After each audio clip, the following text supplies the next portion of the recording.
Buenos días, nosotros elegimos la fase de física porque nos gusta y estudiaremos esa carrera, pero antes que nada me gustaría comenzar explicándoles en qué consiste estudiar física. Primero que nada se encarga de estudiar la materia, energía y tiempos. Se estudia desde los elementos, partículas y moléculas hasta sistemas más completos.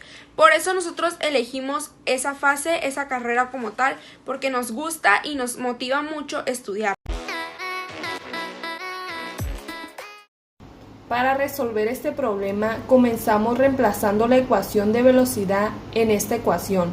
Por ende, integrando nos queda t a la 4 sobre 4 más 4t al cubo sobre 3 más 2t. Ahora evaluamos límite superior y límite inferior y así obtenemos la ecuación evaluante menos evaluante sub 0. Reemplazando datos iniciales nos queda la siguiente ecuación. Obtenemos la ecuación de la posición y ahora reemplazando incógnitas obtenemos como resultado que la posición para la partícula en el tiempo igual a 3 es 47.6 metros.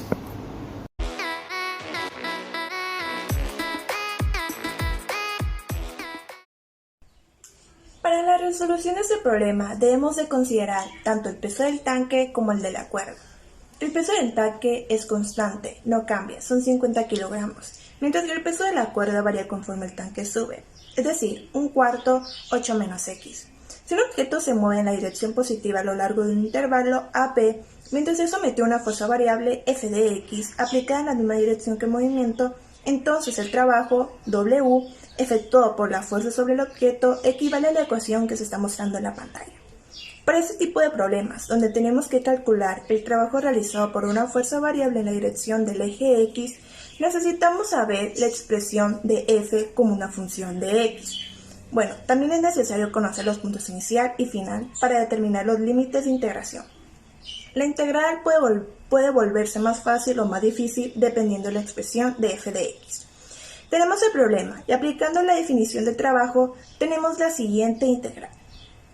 Bueno, el 8 y el 0 son el punto inicial y el punto final. De ahí agregamos el peso de la cuerda y la variación que ésta tiene conforme el tanque sube, más los 50 del peso del tanque y por supuesto el de x.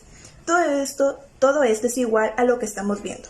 Y sustituyendo los límites de integración, nos queda que el trabajo es igual a 52 por 8 menos el 8 al cuadrado, que lo acabamos de sacar hace un momento, sobre 8. Y esto es igual si multiplicamos 8 por 51, nos da el mismo resultado. Y son 408 joules.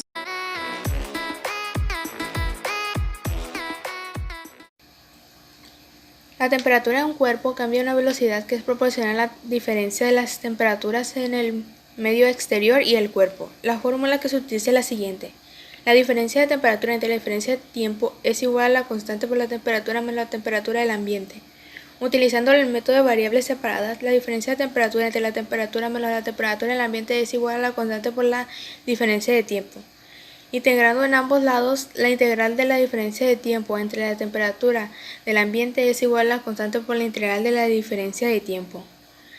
De lo cual se obtiene que el logaritmo natural de temperatura menos temperatura del ambiente es igual a la constante por el tiempo más c. Simplificando sería temperatura menos temperatura del ambiente es igual al exponencial elevado a la constante de tiempo más c, obteniendo que la temperatura menos la temperatura del ambiente es igual al exponencial a la constante de tiempo por la exponencial a la c, que es igual a c. Por lo tanto, la temperatura menos la temperatura del ambiente es igual a c por el exponencial elevado a la constante de tiempo. Y finalmente tendremos que la temperatura menos la temperatura del ambiente más c por el exponencial a la constante de tiempo, y que la constante es menor que c. Los retos que enfrentamos son los siguientes. Nosotros enfrentamos 3 retos que fueron muy importantes. El primero fueron las dificultades con los procesos de resolución, es decir, había métodos que no comprendíamos del todo. Segundo, la estructuración de problemas. Esto nos quiere decir cuando elaboramos los problemas y su resolución. Y número 3, trabajar con cada uno de los problemas y poder comprender su resolución.